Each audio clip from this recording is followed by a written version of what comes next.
Salam, salam kebajikan bagi kita semua. Yang saya hormati para dewan juri, panitia, serta teman-teman yang berbahagia. Bismillahirrahmanirrahim. Alhamdulillahirabbil alamin.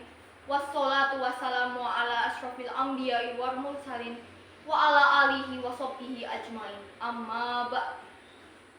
Pertama-tama, marilah kita panjatkan puji syukur kita kepada Tuhan Yang Maha Esa, yang pada hari ini telah memberikan rahmat dan karunia-Nya hingga kita dapat berkumpul dalam keadaan sehat walafiat.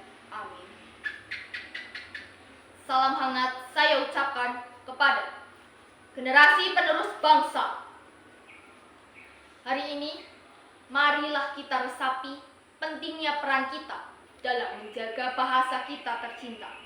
Karena di setiap kata yang telah kita ucapkan, terdapat jejak sejarah dan jati diri kita sebagai bangsa Indonesia.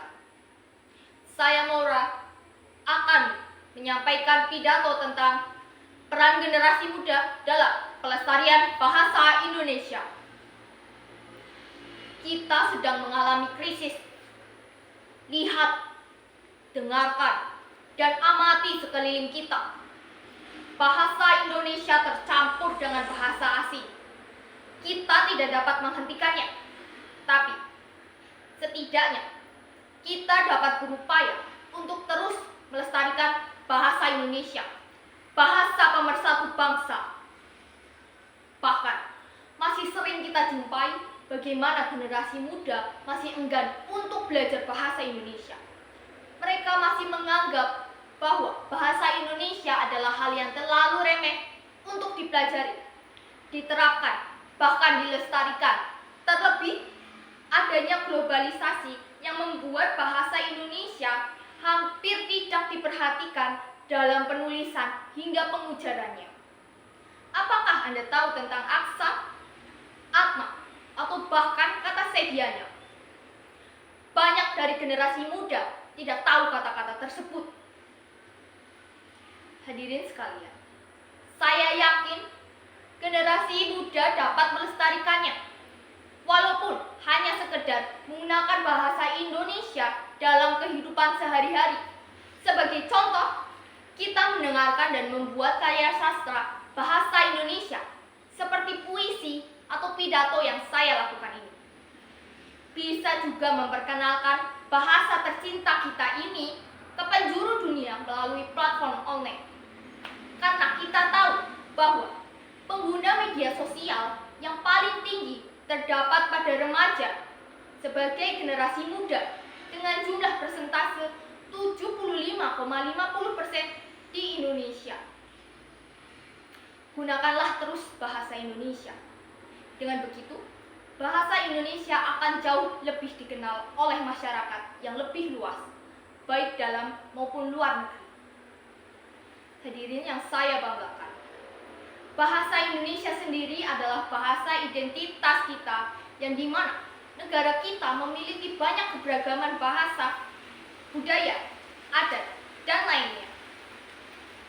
Bagaimana jika ada orang asing atau bukan dari daerah kita datang berkunjung ke daerah kita? Apakah kita akan menggunakan bahasa daerah kita sendiri?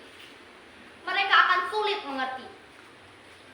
Pada akhirnya, kita akan berpegang teguh pada bahasa identitas negeri ini, yaitu bahasa Indonesia, yang sebagaimana tercantum dalam Undang-Undang Dasar Republik Indonesia tahun 1945, pasal 36, yang berbunyi, bahasa negara adalah bahasa Indonesia. Adapun peran lain yang dapat dilakukan oleh generasi muda, yaitu dengan memanfaatkan ruang kosong di sekitar kita untuk menyediakan pojok baca. Dengan begitu, pemahaman terkait literasi bahasa Indonesia akan jauh lebih dipahami, serta meningkatkan potensi kita untuk menggunakan bahasa Indonesia yang baik dan benar. Kita boleh mengikuti perkembangan zaman dengan mengenal bahasa asing maupun bahasa gaul, seperti alay, kepo, mager, dan lainnya. Akan tetapi, kita harus kembali ingat bahwa kita memiliki kata-kata yang indah, baku, serasi, seperti netra, nirmala, renjana, dan banyak contoh lainnya. Jangan sampai bahasa Indonesia justru teralihkan oleh bahasa asing. Saya ingin kosakata yang jarang didengar dapat terdengar kembali. Kembalikan aksa, netra, atma. Kurangilah penggunaan bahasa gaul. Mari lestarikan bahasa Indonesia, bahasa tercinta kita, bahasa pemersatu bangsa, dan kembangkan hingga seluruh penjuru dunia tahu bahwa bahasa Indonesia adalah identitas kita. Bahasa Indonesia, identitas kita. Jagalah agar tetap abadi dalam sanubari bangsa. Sekian yang dapat saya sampaikan. Mohon maaf bila ada tutur kata yang kurang berkenan di hati hadirin sekalian. Terima kasih. Wassalamualaikum warahmatullahi wabarakatuh.